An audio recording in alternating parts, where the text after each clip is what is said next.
कितनी तारीख को पानी बंद हुआ, जरा जल्दी बोले, सलामत रहें। कितनी तारीख को? 7, 8, 9, 10। 9 तक कितने दिन बने? 3, 7, 8, 9 और फिर चौथा दिन 10। सही बोल रहा हूं ना? हिसाब ठीक है मेरा? चौथा दिन ये 10 आया, 7 को पानी बंद हुआ है, 7 को पानी बंद हुआ, 10 की सुबह है। खेमों में पानी का एक कतरा नहीं है। अल्लाह करे ये मेरी बात आपके जहनों में उतर जाए। एक बच्ची यजीद के लश्कर से निकल के आई, छोटी सी, हुसैन के खेमे में। सैयदा ज़ैनब ने बच्ची को देखा, बुलाया, बेटी इधर आओ। बच्ची करीब आई, कहा क्या बात है?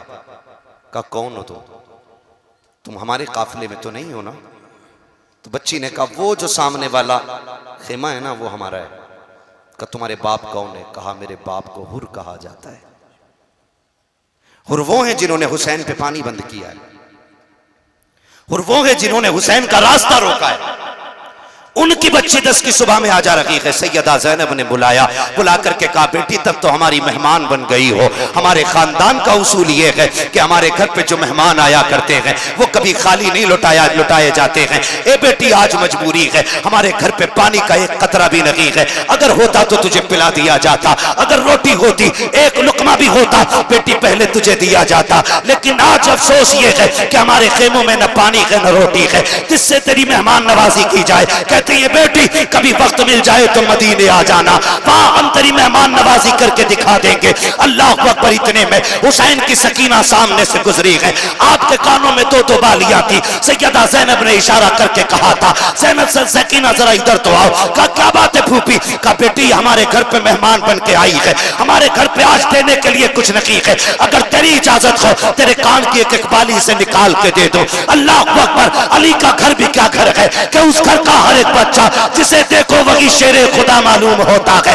हजरत सकीना ने कहा था फूफी जी निकाल लीजिए। कहा बेटी तेरे कान का जेवर है, क्या तू इजाजत देती है? तब सैयदा सकीना ने कहा था फूफी जान हमें जेवर से ज्यादा मदीने वाले मुस्तफा के घर से प्यार है, हमारा जेवर चला जाए हैरत लगी है। अगर मेहमान दरवाजे से खाली चला गया दुनिया क्या कहेगी? तभी मैंने कहा था खुद तो खाते नहीं औरों को खिला देते हैं, ऐसे होते हैं मोहम्मद के घराने।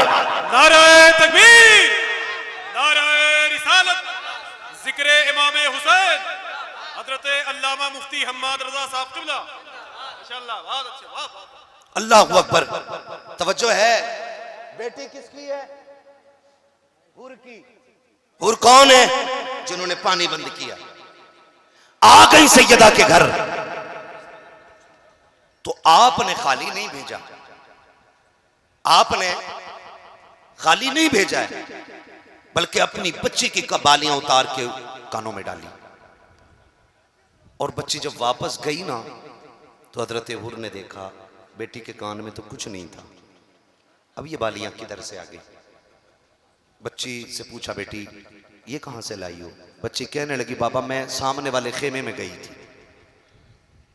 तो कहा फिर? कहा उन्होंने ये बालियां दी, कह के हमारे घर से कोई खाली नहीं जाता है। तो वो कहते हैं शायद तुमने बताया नहीं होगा कि तुम बेटी किसकी हो। का पहला सवाल ही ये किया गया था कि बेटी किसकी हो, मैंने बता दिया था मैं हुर की बेटी हूं। जब इतनी बात सुनी का बेटी जानते हुए तेरे साथ ये किया? बच्ची कहती अब्बा जी अभी तूने जाना ही क्या है। का उसमें जिस खातून से मैं जाके मिली जिसे ज़ैनब कहते, जब उसने सीने से लगाया कहते अब्बा आज तक मुझे माँ के कलेजे से लग के वो ठंडक नहीं मिली है जो अली की बेटी के कलेजे से लग के सुकून मिल गया था। कहा कि उसके सीने से लग के इतना सुकून मिला। हजरत हुर घुटनों पे आ जाते हैं। बच्ची ने कहा था अब्बा जी एक बात बताऊं? कहा क्या? कहा अब्बा मैंने उस खेमे के चक्कर लगाए हैं, मैंने उस खेमे में सकीना को देखा है। अब्बा उसके होठ सूख गए थे, पानी उनके खेमे में नहीं है, रोटी उनके खेमे में नहीं है। बाबा क्या बात है? हम तो नहर के मालिक बन के बैठे हैं, बड़ी बड़ी दौलतें हमारे पास है, क्या उस घर के बच्चों को हम पानी नहीं दे सकते? उस घर के बच्चे प्यासे हैं। हजरत हुर की आंख में आंसू आए। कहा बेटी तूने क्या देखा के काबा जी में एक बालने के पास से गुजरी, जयमा कास कर लेटा हुआ के उसके बाजू में सकीना बैठी थी। वो झूला झुला के कहती थी, हुसैन सब कहती थी असगर सब्र कर, थोड़ी देर में पानी आ जाएगा, कुछ देर में पानी मिल जाएगा। काबा जी मैंने देखा है कि वो जो जयमा का बच्चा था आज उसकी गर्दन एक तरफ हो गई है, आज प्यास की वजह से उसकी गर्दन लटक गई है, वो मुड़ के बहन को भी नहीं देख रहा है। अब्बा बात क्या है, हम उन्हें पानी क्यों नहीं दे सकते हैं? हजरत हुर की चीख निकल जाती है, कहते बेटी एक बात तो बता दे, जरा सच बता, अगर मैं जाऊंगा तो माफी मिलेगी कि नहीं मिलेगी? अगर मैं गया मेरा गुनाह बख्शा जाएगा कि नहीं? हजरत हुर की बेटी ने कहा था, अब्बा जो मैंने देखा है वो तूने नहीं देखा है, वो इतने सखी है, इतने सखी है, अब्बा तुझे जाने में देर लगेगी, उन्हें माफ करने में देर नहीं लगेगी। अल्लाह अकबर। ये अली के घर की सखावत है, ये उनके घर की शान है। फिर मेरा इमाम जब खुतबा देने आया ना तो एक एक जुमला हुर के दिल के पार हो गया, क्योंकि बेटी का बयान ही हुर के दिल में जगह बना चुका था। अब हुसैन के जुमले अब उस पे मोहर का काम कर रहे थे। मेरे इमाम ने कहा जिसे जन्नत चाहिए मेरे हाथ में हाथ दे दे। खुदा की कसम ये जुमले हुर के दिल में घर कर गए और दौड़ के आके कहने लगे, हुसैन माफी मिलेगी? मेरे इमाम ने फरमाया नाम क्या है? कहा मेरी माँ ने मेरा नाम हुर रखा है। कहा इसका माना क्या है? कहा आजाद। फरमाया जा हुसैन तुझे जहन्नम से आजाद करता है, हुसैन तुझे जहन्नम से आजाद करता है। उतरे नहीं, घोड़े पे बैठे हुसैन, माफी तो मिल गई, अब कफारे का भी मौका दे। क्या करना? का तेरे नाम पे जान देनी है, इजाजत दे, मैं जाना चाहता हूं। मेरे इमाम ने कहा हुर जाओगे? कहा हाँ। फरमाया जाओ फिर, खुदा हाफिज। हुर जब मैदान करबला में आए, अमर इब्ने साद, भाई मैं अगर आफाक भाई के साथ रहता हूँ, तौफीक भाई के साथ रहता हूँ, तौसीफ साहब के साथ रहता हूँ, अल्लामा इस्माइल साहब के साथ रहता हूँ, मैं इन तमाम को अगर इनके साथ रहता हूँ तो मुझे मालूम होगा कौन कितने पानी में। भाई अपने साथ रहने वाले को सब जानते हैं कौन कितने पानी में है ना, सब जानते हैं कि किसका वजूद कितना है। अमर इब्ने साद जानता था, एक मुद्दत हो गई थी हुर को उसके लश्कर में, उसे पता था हुर में ताकत कितनी है, कितने सिपाहियों का मुकाबला कर सकता है। हुर ने, अमर इब्ने साद ने हुर के मुकाबले के लिए उनसे 7 गुना ज्यादा सिपाही भेजे। कितने? थके तो नहीं है ना अभी? अभी असद भाई को भी सुनना, कितने गुना? 7 गुना ज्यादा ताकतवर सिपाही भेजे। हुर की तलवार उठी, बिजलियों की तरह उठी और टुकड़े करके डाल दिए। अमर इब्ने साद ने कहा हुर तुझे क्या लग गया भाई, कल तक तो ये ताकत नहीं थी और अब ये जुर्रत के अपने से 7 गुना ज्यादा ताकतवर लोग टुकड़े करके डाल दिए। मुस्कुरा के कहा कल तक यजीद के टुकड़ों पे पलता था, अब हुसैन की ठोकरों से उठ के आ रहा हूं। कहा तुमने जाना नहीं, कल तक मैं तेरे बाप के टुकड़ों पे, तेरे आका के टुकड़ों पे पलता रहा, अब उसकी ठोकर से उठ के आया हूं कि जिसके दर से जमाना खा रहा है। तभी तो मेरा ईमान कहता है कौन देता है, देने को मुंह चाहिए, देने वाला है सच्चा हमारा। अल्लाह हू अकबर। अमर इब्ने साद ने कहा रुको भाई, बात समझ में आ गई, ये अली के लाल से मिल गए हैं, अब आसानी से नहीं मारा जाएगा। फिर ऐसा करो, दूर से हमला करो, तीर तलवार मारो, बर्छियां मारो, करीब मत जाना वरना टुकड़े करके डाल देगा, वरना टुकड़े करके डाल देगा। सबने ये बात कही और फिर चारों तरफ से हजरत हुर पे जब बारिश हुई, आप घोड़े से इस तरह नीचे आए जैसे आंख से आंसू टपक के रुखसार पे आता है। आप नीचे आए, शहादत का जाम पिया, यके बाद दीगरे शहादतें होती रही, शहादतें होती रही। पहले जानिसारों ने शहादतें दी, फिर सहाबा ने शहादतें दी, फिर मौलाए कायनात के शहजादों ने शहादतें दी, फिर बारी आ गई हसन हुसैन की आल की। खुदा की कसम तारीख गवाह है, एक एक शहादत खून के आंसू रुला देती है। और बात यह नहीं है कि हम सीना पीटने वाले लोग हैं, अल्लाह का शुक्र है हम बरेलवी हैं, हम सीना पीट के अली अली नहीं करते, हम सीना खोल के अली अली किया करते हैं, हम सीना खोल के अली अली किया करते हैं। सीना पीटना हमारा काम नहीं है। 10 मुहर्रम को मेरे इमाम ने 71 लाशें उठाई हैं।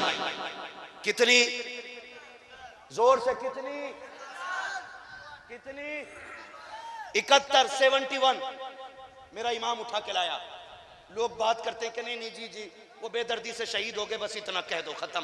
तेरे अब्बा का एक बार एक्सीडेंट होता है तो खोल खोल के बताता, लाइट डाउन थी, नजर कम थी, चश्मा छोटा था, अब्बा को घोड़ा नहीं दिखा, टांग से टकराए, फिर हेलमेट उधर लगा, फिर नीलगाय में घुस गए, ताकि तेरे अब्बा के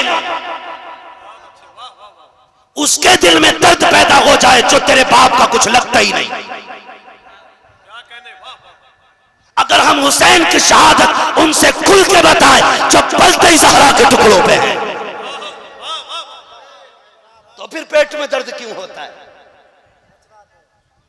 हम इसलिए नहीं बताते कि लोग सीना पीटे, हम इसलिए बताते हैं कि कुर्बानी कोई आम नहीं थी करबला की, वो यूं ही शहीद आजम नहीं है। हाँ, वजह उसकी 71 लाशें मेरे इमाम ने उठाई हैं और उनमें गैरों की नहीं, अपने अकबर की भी लाश है, उसमें कासिम के टुकड़े भी हैं।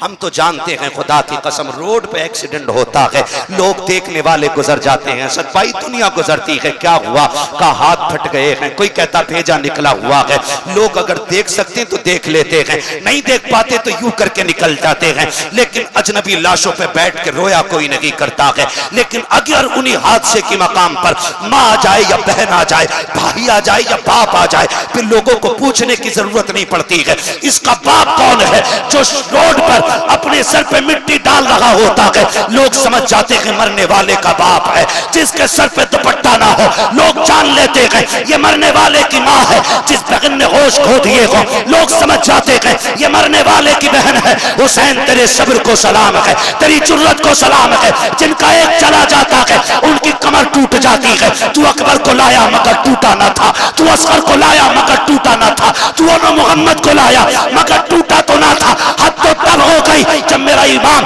हजरत कासिम के टुकड़े उठाने के लिए गया और मैदान करबला में गया, चारों तरफ देखा, हजरत कासिम नजर नहीं आए।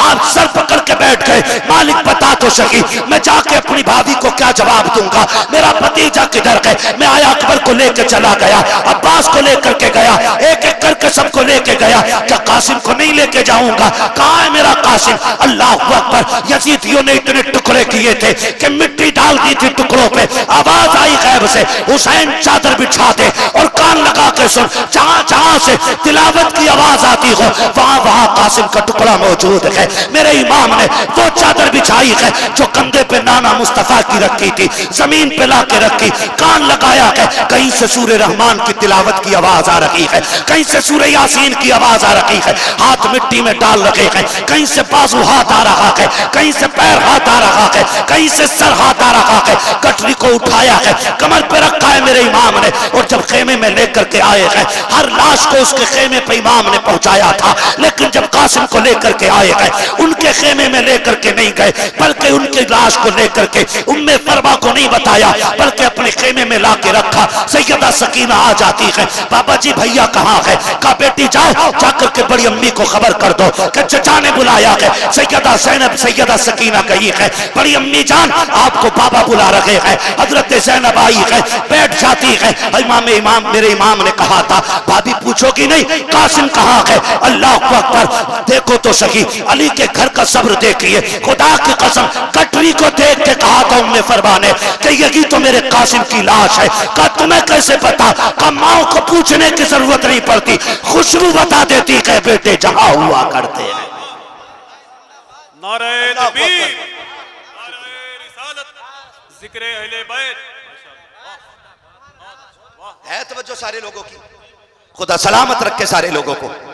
जब गठरी खुली सबसे ऊपर सर रखा था, हजरते उम्मे फरमा ने ना बाल नहीं नोचे थे, गरेबान चाक नहीं किया था, बल्कि वो सर जो गठरी में सबसे ऊपर रखा हुआ था उसको चूमा और फिर सजदे में गिर के कहती मालिक तेरा शुक्र है तूने उम्मे फरमा की कुर्बानी कबूल फरमा ली है।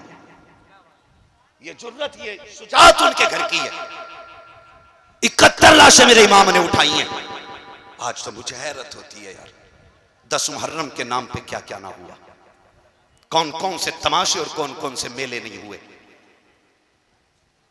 जिनको पर्दे का वकार देने के लिए नबी की बेटी ने मुख्तसर सी जिंदगी में मुकम्मल किताब देती। आज उन्हीं की बेटों की कुर्बानी के दिन में हमारी बेटियां बेपर्दा हो गई। मैं पूछना चाहता हूं एक एक नौजवान से, मुझे इससे मतलब नहीं है कि आप ताजिया किस तरह बना रहे, मगर मैं इतना कहूंगा, आज हमारे ताजिए रोज़े हुसैन का नक्शा कम और मंदिर ज्यादा होते। हाँ, उनमें टोटल मंदिर का नक्शा होता है, वरना जिस तरह जो नक्शा बनना था किसने बनाया बताओ? कितने लोग बना रहे? और फिर हद हो गई यार, हद हो गई। जो साल भर बेटी घर से नहीं निकली वो ताजिए में धागे बांधने निकल गई, और हम इसे दीन कह रहे हैं। मुझे बताओ, अगर रोज़े हुसैन का नक्शा ही क्यों ना हो, बताओ रोज़े हुसैन का नक्शा ज्यादा है या हुसैन ज्यादा है? बोलो, बोलो तो सही, नक्शा ज्यादा है कि हुसैन?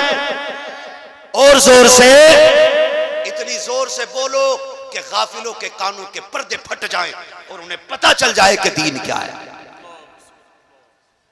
बताओ, रोज़े का नक्शा ज्यादा है कि हुसैन ज्यादा है? उलमा गवाह है ना, मेरी कौम साफ कह रही है कि नक्शे से ज्यादा वकार मेरे हुसैन का है। क्लियर है ना? कोई शक? बड़े बड़े उलमा बैठे हुए हैं, ये सब मेरे सर के ताज हैं। पूरी जिम्मेदारी के साथ कह रहा हूं, 1 लाख नक्शे उनके रोजे के बना लो, मैं एक बाल हुसैन के सर का लेके आ जाऊं। 1 लाख नक्शे मिलकर के भी हुसैन के एक बाल की बराबरी नहीं कर सकते। फिर वो ताज़िए जिन्होंने इस्लाम का नक्शा ही बदल डाला। मैं उन बेवकूफ कायदीन की बात नहीं कर रहा हूं जो पढ़ते कुछ हो रहे हैं और समझते कुछ हो रहे हैं, और फिर गुमराही के लिए भी फतावे रज़विया का हवाला देते हैं।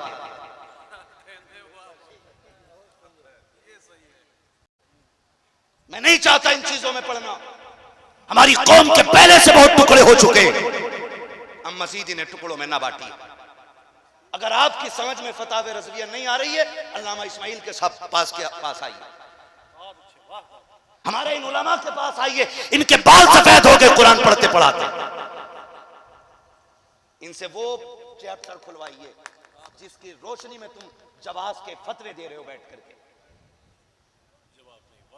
हाँ, मेरा फोटो लगाया, उस पे चिड़िया बना दी, वो वाली जो 11,000 की लाइन पे लगी होती है। मैंने कहा सुन, ये चिड़िया हर उस जगह समझ लिया कर जहां मैं हुआ करूं, क्योंकि शुक्र है हमने ताजुश शरिया की जूतियां उठाई हैं।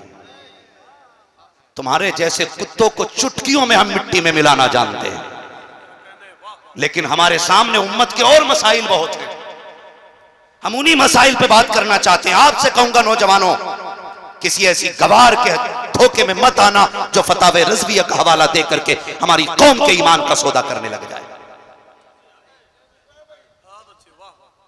मेरा उसूल है यार, मैं आईना को दिखाऊंगा दाग चेहरे के, जिसे खराब लगे सामने से हट जाए।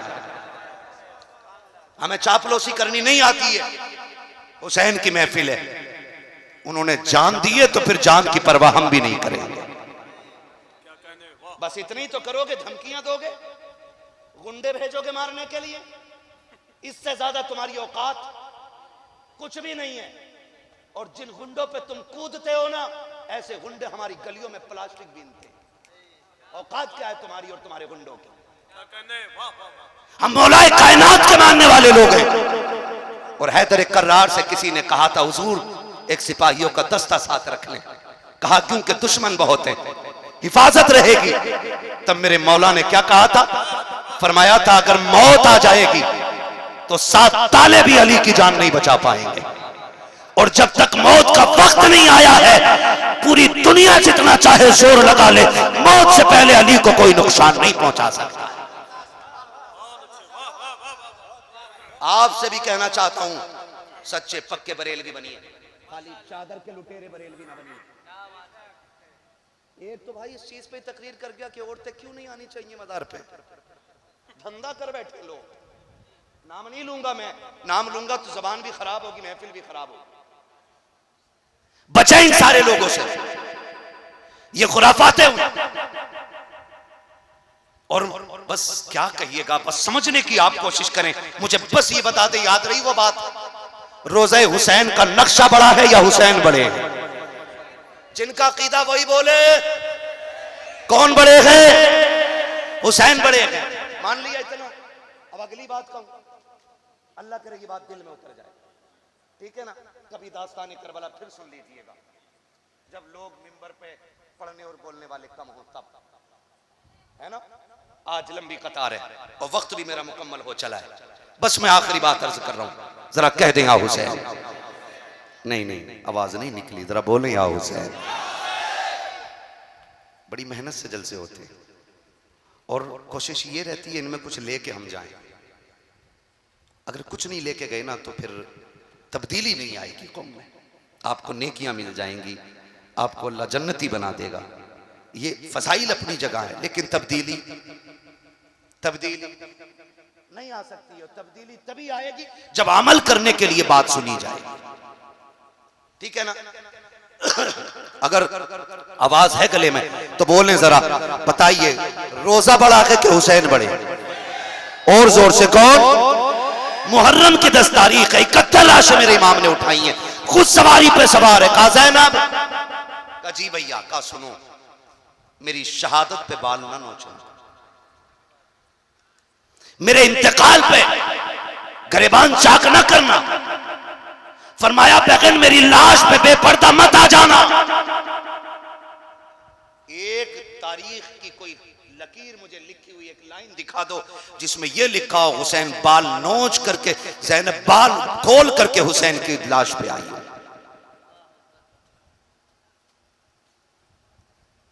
एक मोतबर किताब में लिखा हुआ दिखा दो। मैं राफजियों की बात नहीं करता हूं, उन्हें तो सीना पीटना ही है, क्योंकि पिटाई उनका मुकद्दर है। और ये मेरे कहने की वजह से नहीं, अली की बेटी के कहने की वजह से है। क्या कहा था आका हुसैन? कहते अगर मैं शहीद हो जाऊं तो मेरी कब्र पर, मेरे जिस्म पर आपको बेपर्दा नहीं आना है। और आखिरी जुमले थे, ज़ैनब मुझे सजदा बचाना है, तुम्हें मां फातिमा का पर्दा बचाना है।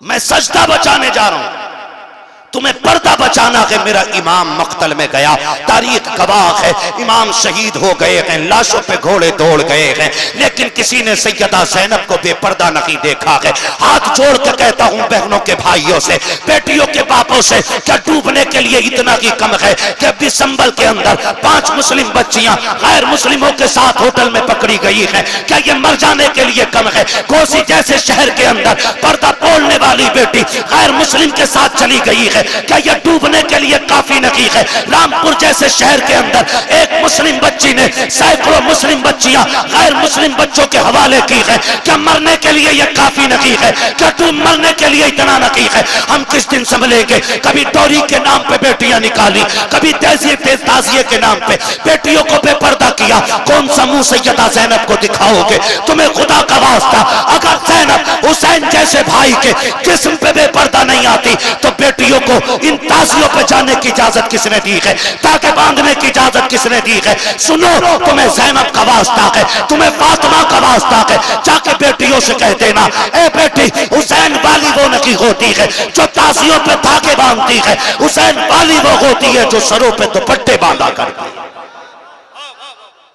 जवाब नहीं मुफ्ती साहब, इस किरदार को आम करो, आम करो। तुम्हारे यहाँ की औरतें मस्जिद में नमाज पढ़ती हैं, कहने एक टाइम की भी नहीं जाती है? अरे जाती नहीं है औरतें मस्जिद में, जुमा पढ़ने भी नहीं जाती। सही बताओ, जाती है जुमे में? अरे अच्छा, अलविदा जुमे को उसमें भी नहीं, फिर ईद तो जाती होंगी ना? बोले हाँ, डर क्यों रहे? जाती हैं ईद की नमाज पढ़ने, बोले जोर से। इधर वाले भी मेरे भाई बोलते हैं, बड़ी बड़ी दूर से एक भाई आया है, खुदा आपकी मोहब्बतों को कबूल फरमाए और ज़हरा के लालों का सदका अता करे। मुझे पता बड़ी बड़ी दूर से नौजवान आए हैं और इनको मैंने नहीं बुलाया है, जिनकी महफिल है उन्होंने बैठा रखा है। मेरी औकात क्या है मैं किसी को बुला सकूं? ये तेरा कर्म है आका के बुला लिया है अपना। कहां मुझसे ये कमीना, कहां सिलसिला तुम्हारा। जाती है नमाज पढ़ने मस्जिद में? अरे बोलो भाई, नहीं बोलोगे ऐसे ही बोलता रहूंगा भाई, फिर असद भाई फजर बाद पढ़ेंगे। क्या राय है ना? तवज्जो है सारे लोगों की? जाती है जुमा पढ़ने, ईद पढ़ने? क्यों क्यों नहीं जाती? क्यों नहीं जाती है भाई? क्योंकि इस्लाम ने इजाजत ही नहीं दी। क्यों इजाजत नहीं दी? ताकि इनकी इज्जतें महफूज रह सके। जबकि मस्जिद में कोई नापाक नहीं आता मुफ्ती साहब, सारे ही पाक आते, सारे ही अल्लाह की इबादत करने के लिए आते। लेकिन शरीयत ने बेटी की इज्जत का इतना लिहाज किया, सिर्फ ज़ोहर असर नहीं है, मगरिब भी है और अंधेरी वाली इशा भी है, फिर उठने के बाद की फजर भी। कई इतनी नमाज़ें अंधेरे की भी है। मर्द औरत एक जगह जमा होंगे तो फितने के उठने का शायबाग है। शक है कहीं बेटियों की इज्जतों पे आंच ना आ जाए। अगर किसी के घर की इज्जत एक बार चली जाती है तो फिर वापस नहीं आती है। मैं पूछना चाहता हूं दलाल पीरों से और दलाल मुरीदों से, जो इस्लाम 5 वक्त की नमाज के लिए मस्जिद में जाने की इजाजत नहीं देता, वो ताजिए पे धागे की इजाजत कैसे देगा? वो मेले की इजाजत कैसे देगा? वो जाकर के नजर मारने की इजाजत कैसे देगा? जाओ हर बेटी से कह दो, अगर तुझे हुसैनी बनना है तो ताजिए पे चढ़ावा ना चढ़ा, बल्कि मुसल्ला बिछा, 100 रकात नफल पढ़, फातिमा की रूह को बख्श दे, करबला वाला भी राजी होगा, मदीने वाला भी राजी। नारे तकबीर, नारे रिसालत, जिक्र इमाम हुसैन, अल्लामा मुफ्ती हम्माद रज़ा साहब क़िबला। वाह वाह वाह वाह, अरे जवाब नहीं मुफ्ती साहब, माशाअल्लाह। कितना लट फेरते अगर आज होते तो। हज़रत उमर फारूक आज़म ऐसा बंद कराया कि आज तक कोई जा नहीं सकती मस्जिद में। एक उमर ने दुनिया की मस्जिद में जाने वाली औरतों का एक बार कह के जाना बंद कर दिया और सारे पीर मिलकर के अपनी मुरीदाएं नहीं रोक पा रहे। ये अच्छा है, कारी साहब लोगों को माशाअल्लाह, क्या बात है, वाह वाह वाह। कारी साहब लोगों को समझना चाहिए, समझना चाहिए सबको। ये दीन नहीं है। ऐद करो नौजवानों, हम वो करेंगे जो अली की बेटी ने करबला में करके दिखाया है। वादा करते हैं इंशाअल्लाह। जाके बेटियों को बता दो, हुसैन तेरी न्याज पे ऐसी न्याज से राजी नहीं होंगे जो मेले में जाके की जाएगी, जो ताजिए के आगे खड़े होके की जाएगी चौक में जाकर के। सुन, हुसैन को राजी करना है तो फिर तिलावत की आदी हो जा।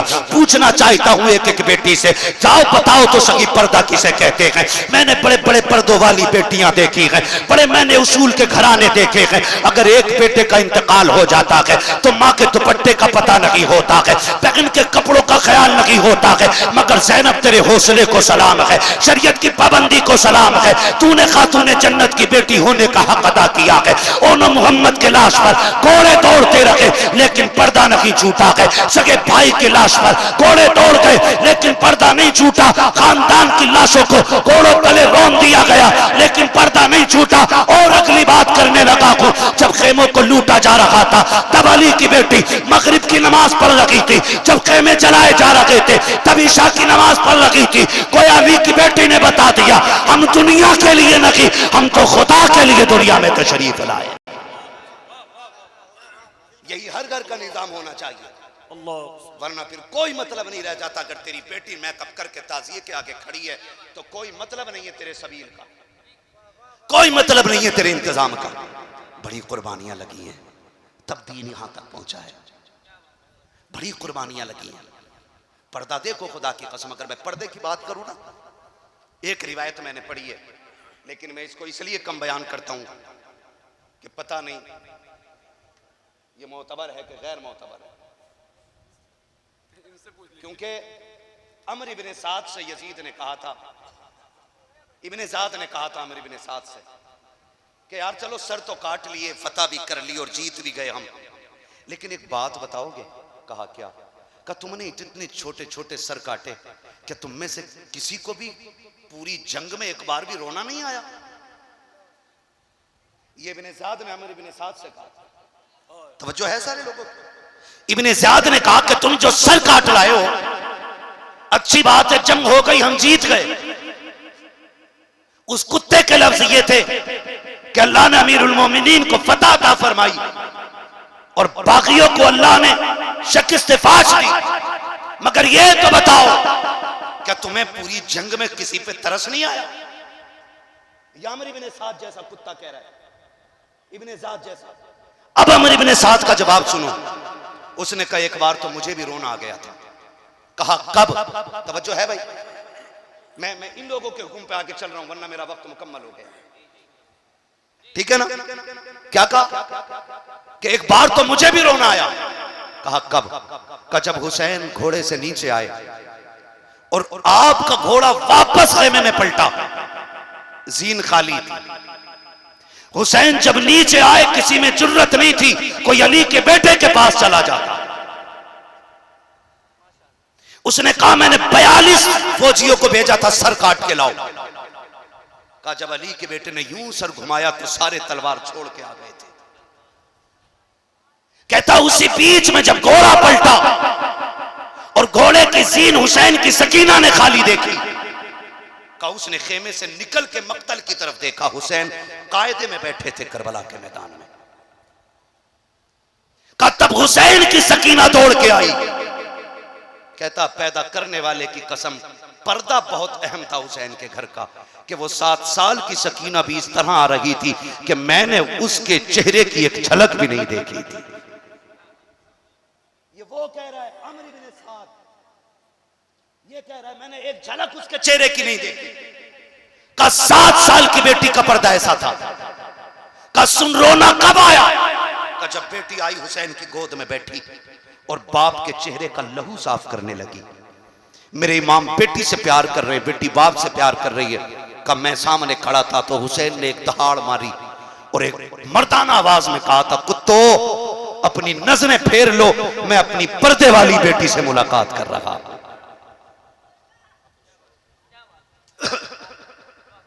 जाओ जाकर के उन मुल्लों को, उन पीरों को जाकर दिखाओ जो ढोल के लिए मर गए और ढोल जिनके लिए मर रहा है। हाँ, मुझे टेंशन नहीं है, पाए मुरा लंग ने इस मुल्क के खुदा तंग ने। कहा कि नजरें फेरो, मैं अपनी पर्दे वाली बेटी से मुलाकात कर रहा हूं। कहा उसके बाद हमने नजरें तो फेर ली, लेकिन क्या बताएं हम फिर भी घुड़की मार के देखते रहे। कहा मैंने गौर से देखा, उसके बाद हुसैन ने कहा था ज़ैनब सकीना को संभालो। कहा इतना कहा, फिर अली की बेटी जब आई है मैदान करबला में, कहा मैंने देखा सर से लेके पैर तक पर्दा ही पर्दा था, मैंने उसको बेपर्दा नहीं देखा। कहा रोना तब आया जब ज़ैनब सकीना को लेके जा रही थी और सकीना ने बाप के गले में यूं मजबूती से हाथ डाल रखे थे। का एक हाथ छुटाते थे, दूसरा डाल लेती थी, उसको छुटाते थे, ये हाथ डाल लेती थी। अल्लाह अकबर। का रोना उस वक्त आ गया जब हुसैन बेटी को अलविदा कह रहे थे। उस वक्त मैं भी रो दिया था जब सकीना बाप को चूम के जा रही थी। का गैरत ये है अली के घर वालों पे ये कट तो गए, लेकिन खुदा की कसम आखिरी लम्हों तक इन्होंने रब का कुरान पढ़ना नहीं छोड़ा था। अल्लाह लोग बात करते हैं, कहते हैं हुसैन ने नेज़े पे सर पढ़ा, नेज़े पे कुरान पढ़ा, हुसैन ने नेज़े पे कुरान पढ़ा। मैंने कहा क्या कमाल है? क्या सिर्फ हुसैन का कमाल है? खुदा की कसम जब माँ फातिमा होती है ना तो फिर बेटे नेज़ों पे चढ़ के कुरान सुनाया करते।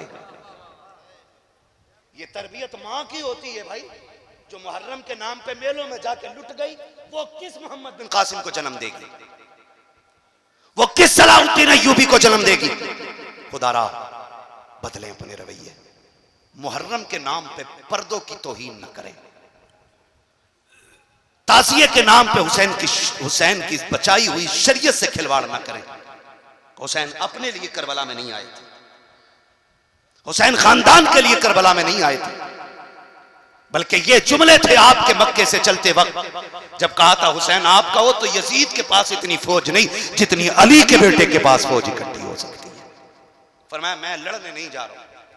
कहा कूफे वालों की गद्दारी मशहूर है, फिर भी जा रहे। फरमाने लगे हाँ। कहा क्यों? कहा अगर कयामत में इन्होंने ये दावा कर दिया ना कि हुसैन को हमने बुलाया था, नहीं आए थे, तब हमने यजीद की बैत कबूल की थी। फरमाया फिर मैं रब की बारगाह में क्या जवाब दूंगा? फरमाया अब जान जाए तो जाए, हुजूर के दीन पे आंच नहीं आने देंगे। उम्मत के लिए हुसैन करबला में आया था, आज हुसैन के लिए बेटियां मैदान में निकल आई, बाजार में निकल आई। ये कौन सा दीन है हमारा? इसे दीन नहीं कहते, इसे शरीयत नहीं कहते। एक एक जवान को सलाम करता हूं जिसने शरीयत के दायरे में रह करके इमाम हुसैन की याद मनाई है। एक एक बच्चे को मेरा सलाम है जिसने शरीयत की हद में रह करके करबला वालों का तज़किरा किया है। एक एक बेटी की आबरू को सलाम है जिसने घर में बैठ करके करबला के नाम की न्याज कराई है। वो मां इज्जतों वाली हैं जो घर में रखी है और घर में रहते हुए ज़ैनब के नाम के नारे लगाए। मगर खुदा रहा अगर कोई बेटी हुसैन के नाम पे बेपर्दा निकल गई है ना तो फिर खुदा का वास्ता ना करें ऐसा। आइंदा किसी बहन बेटी को ना निकलने दीजिएगा हुसैन के नाम पे बेपर्दा हो करके, इसलिए कि इसी पर्दे को ज़ैनब ने करबला में बचाया है। इसी पर्दे को ज़ैनब ने करबला में बचाया। और ये मत समझना मेरा हुसैन मजबूर था या है या होगा।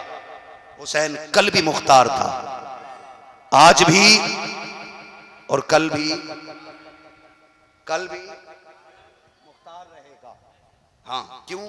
क्योंकि वो नबी का शहजादा है, नबी का शहजादा है। वक्त होता तो मैं बात करता, बस इतना समझ लो। एक वाकया सुना देता हूँ, मुझसे फरमाइश भी हुई है, मगर एक बात मैं करबला की बात की बता देता हूँ। 10 मुहर्रम को तारीख़ करबला मुकम्मल हो गई। मेरा इमाम शहीद, इमाम की शहादत के बाद हुसैनी किरदार को सैयदा ज़ैनब ने निभाया।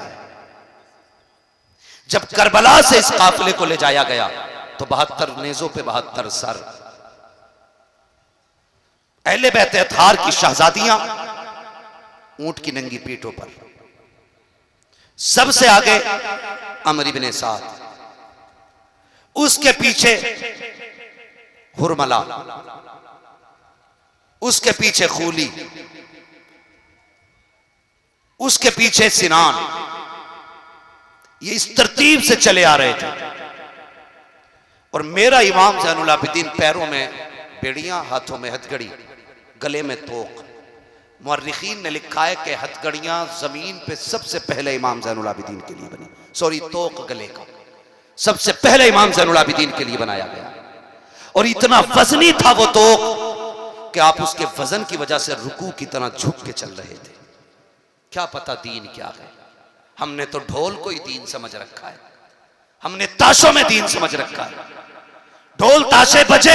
अमर इब्ने साद इब्ने ज़ियाद का हुक्म था कि इन मकतूलों के आगे ढोल बजने चाहिए ताकि दुनिया को यह पता चले कि यजीद की मुखालफत करने वाले मिटा दिए गए।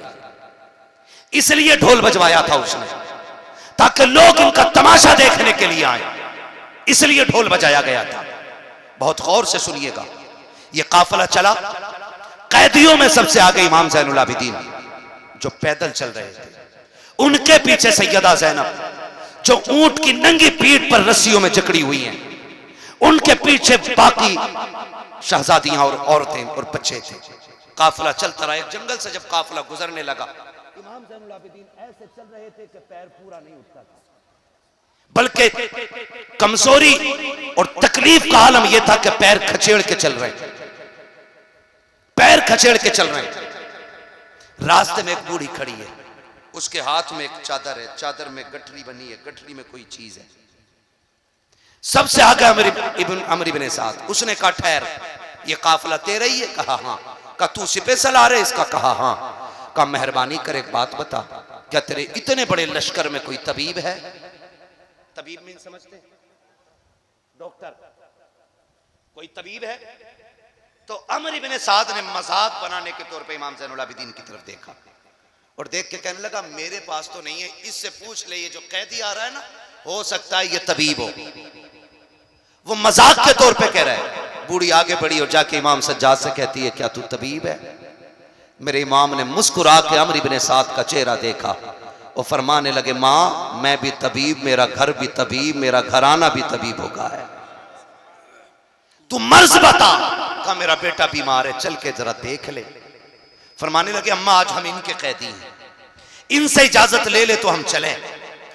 जब इतनी बात कही तो वो दौड़ करके अमर इब्न साद के पास गई कि ये तेरा कैदी है? कहा हाँ। कहा मेहरबानी कर चाबी दे दे, इसे मैं लेके जाना चाहती हूँ। उसने कहा क्या देगी?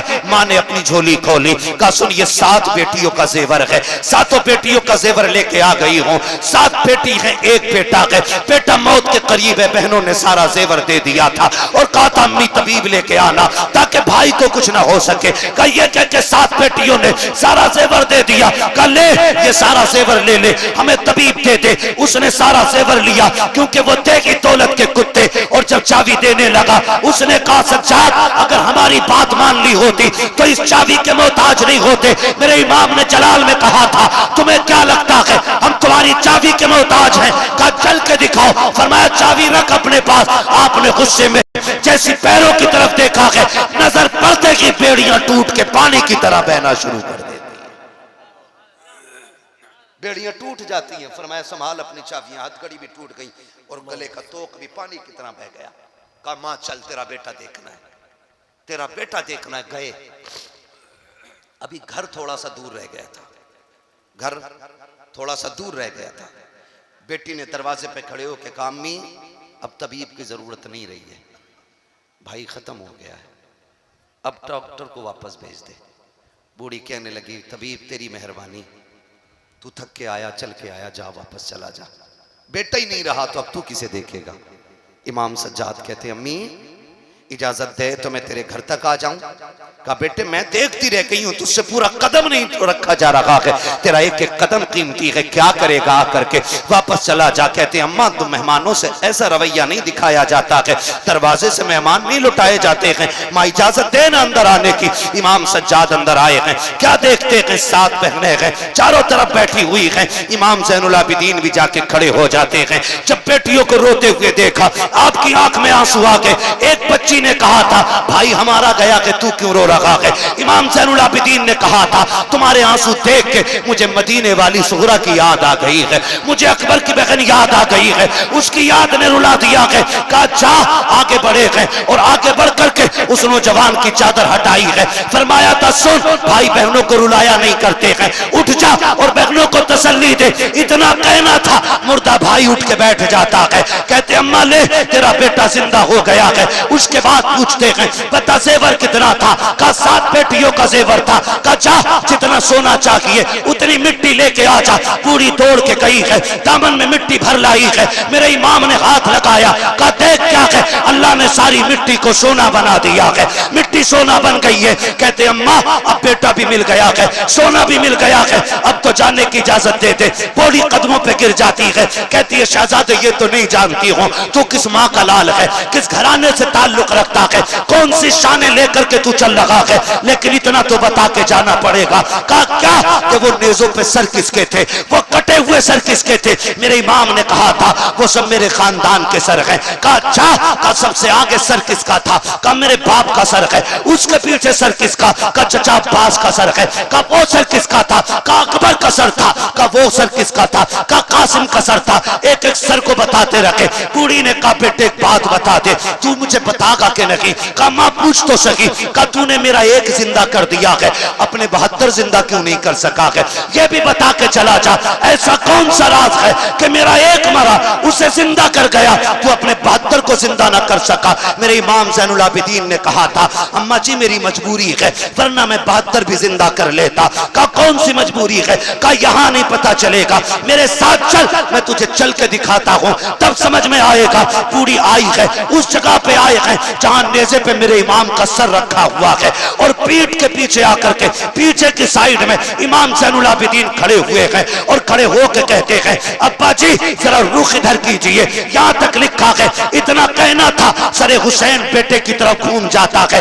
गाजी अब्बास के सर, अल्लाह अकबर, सारे सर नेज़ों पे है। इमाम ज़ैनुल आबिदीन कहते हैं अब्बा जी अब वो कुरान सुनाइए जो पूरा सफर बेटे को सुनाते रखे हैं। इतना कहना था लबे हुसैन हिलने लग जाते हैं। सूरह रहमान की तिलावत शुरू होती है। जब चंद आयतों की तिलावत हो गई, मेरे इमाम ने बूढ़ी से कहा था, अम्मा अब कुछ समझ में आया कि नहीं? कहा बेटे अब भी नहीं समझी। कहा देखती नहीं है, मेरा बाप ने से पे है लेकिन कुरान पढ़ रहा है। बात यह है जिंदा वो किए जाते हैं जो मर जाया करते हैं, जो पहले से जिंदा होते हैं वो जिंदा नहीं किए जाते।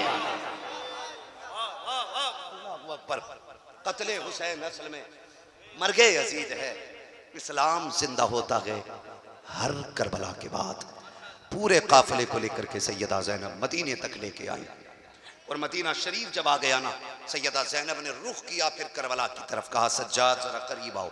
इमाम ज़ैनुल आबिदीन को करीब खड़ा किया और रुख करके करबला की तरफ कहती, हुसैन गवाह रहना, मैंने तेरा बेटा खैरियत से मदीने तक पहुंचा दिया है, मदीने तक पहुंचा दिया। कहा सज्जाद ज़ैनब की ड्यूटी पूरी हुई, अब जाओ घर।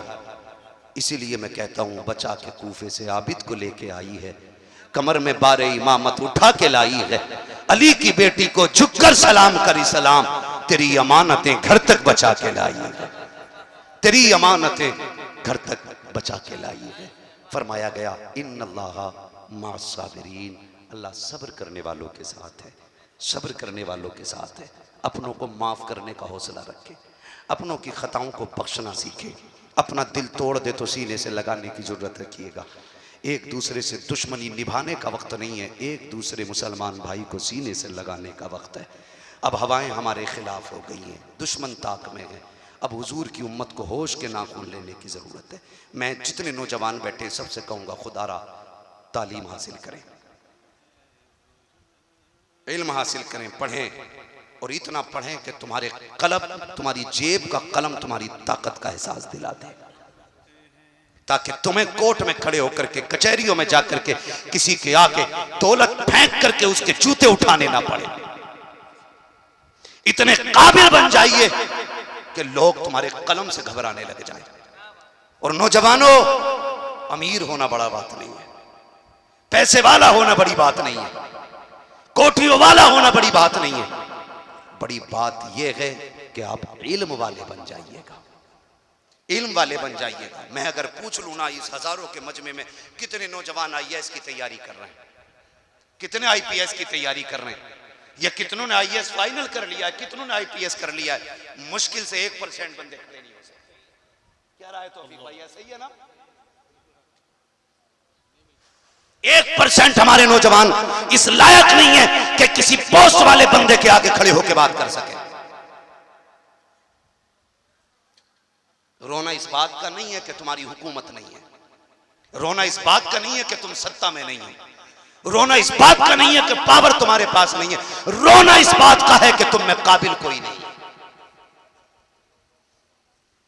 हम वो मोहताज हैं कि जो एक वक्त के लुकमे को भी बिना भीख मांगे नहीं खा सकते। बदलें अपने रवैये। जो भाई कमा रहे वो अहद करके उठे कि अपने भाई को ना मैं इतना मजबूत बनाऊंगा कि जहां खड़ा हो जाएगा कौम की आवाज बनता हुआ नजर आएगा। हर भाई वादा करे जिसे अल्लाह ने दौलत दी है। और मुझे तो हैरत होती है, जलसे आपके इलाके में सबसे ज्यादा होते और सितम भी आपके इलाके में सबसे ज्यादा होते और सुधरते भी फिर भी नहीं। हाँ, फिर भी नहीं सुधरते। घर तुम्हारे तोड़े जाएं, दीवारें तुम्हारी फोड़ी जाएं, जेलों में तुम्हें डाला जाए, फिर भी अकल नहीं आती है। जो ठोकर खा के न संभले वो कैसा मोमिन है? मोमिन वो है, फरमाया गया मोमिन कभी एक बिल से दोबारा नहीं डसा जाता है। अगर ठोकर लग गई है तो तैयारी करो और इतने काबिल बनो कि भीख मांग के कुर्सी ना मिले, बल्कि तुम्हारी काबिलियत गरेबान पकड़ के हक छीनने की ताकत रखती है। बनोगे इतना काबिल इंशाअल्लाह? कैसे बनोगे? 3 बजे तक मोबाइल चला के, पबजी खेल के, हर तीसरे महीने में जलसे करके, वाह वाह वाह वाह वाह वाह वाह, बन गया आईएएस। एक जलसा सुनो, उसका असर कम से कम 10 साल रहना चाहिए। अपनी नस्लों को तैयार करो। हम गोली चलाने वाले लोग नहीं, हम बम मारने वाले लोग नहीं, हम किरदार वाले लोग हैं। हम किरदार वाले लोग हैं। खड़े हों, कमजोरों की आवाज बने। इतनी काबिलियत और इतनी पावर आप खुद तालीम हासिल करके हासिल कर लें ताकि आप दबाए ना जाएं, बल्कि किसी दबे हुए को आप उठाने की ताकत रखने लग जाएं। करेंगे इंशाअल्लाह, वादा करते हैं इंशाअल्लाह।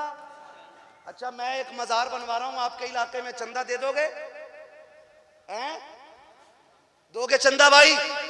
कितने लोग दे देंगे चंदा, जरा बता दें हाथ उठा के। बस इतने लोग मोहब्बत करते हैं हमसे। हाँ, अपने ही बनवा लूं, जब कौम नहीं मान रही तो क्या कर। समझ गए मेरी बात? पढ़िए और आगे बढ़िए। और भाई आपका नाम क्या रहा? सोनू भाई। खुदा आपकी नस्लों को आबाद रखे, ज़हरा के लालों का सदका आपको अता करे। एक बस अर्ज मेरी आपसे है, ये गांव आपका है ना? गांव आपका है ना? क्या नाम है इस गांव का? दुल्हापुर पहाड़ी। दुल्हापुर पहाड़ी। जमीन तो सारी अंबार है। चलो खैर, जैसे भी रही होगी, बाद में खोद के बराबर कर ली होगी। तो सोनू भाई है ना, आपसे मेरी इतनी गुजारिश है, आपने आज ज़हरा के लालों के जिक्र की महफिल सजाइए। खुदा करे ये हर साल आप सजाएं। और ये हर एक का मुकद्दर नहीं होता, नसीब वालों के घर ज़हरा के लाल की महफिल सजती है। लेकिन अगली बात जो मैं कहने जा रहा हूं, आप अपने पूरे गांव पे नजर रखिए। मुझे लगता है अल्लाह ने आपको बहुत दौलत दी है, वरना इतने बड़े बड़े शुअरा इतनी आसानी से नहीं आया करते। हाँ, इतनी आसानी से नहीं आएंगे। आपको अल्लाह ने नवाजा है। एक बात मेरी छोटी से मान लीजिए, छोटी सी, आप आज ये ऐलान कर देना कि मेरे गांव में जो सबसे ज्यादा टॉप आएगा ना तालीम में, जो पूरे गांव को टॉप करेगा, कह दीजिएगा अपनी तरफ से कोई भी एक इनाम उसके लिए रखिए। और सिर्फ इनाम नहीं, इनाम में यह नहीं उसे मोबाइल देते हैं आप, जो पढ़ रहा वो बिल्कुल ना पढ़े। वो चीज दीजिए जो उसके पढ़ने में काम आए। और यह भी कोशिश कीजिए, बंदा गरीब है ना तो ऐलान करना, मैं फातिमा के लालों के सदके में पूरे साल की फीस उस बच्चे की दूंगा जो पढ़ने में अच्छा होगा, खर्चे में कमजोर होगा। क्या राय है आपकी? कर दूं मैं ये ऐलान? है? खड़े हो जरा, एक बंदा महफिल से नारा लगा दे, कोई बंदा लगाए नारा।